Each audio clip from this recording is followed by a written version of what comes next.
First of all, I want to thank you for being here, for having me here today. It truly is an honor. Just a quick story. My father was a newspaper mail at the Boston Herald for his entire life, the Record American and then the Boston Herald.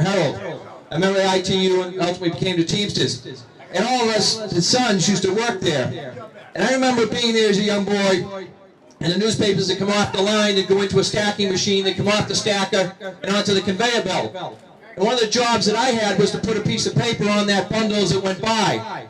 And if it was a Western edition, it might have been green, a Northern edition, it might have been blue. And then they did away with the editions. So you put a plain piece of paper on that bundle as it went by. And I remember asking my father, I said, Dad, why we put a plain piece of paper there?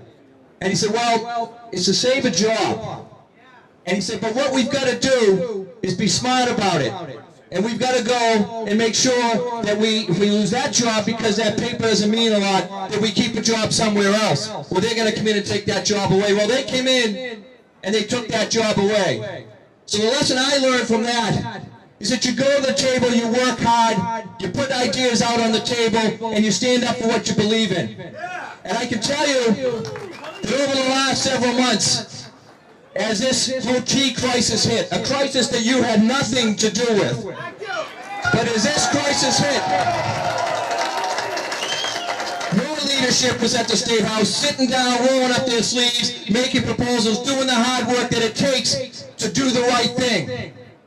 And now here we are today, worried because the right thing isn't being done, not on your side, but on the other side.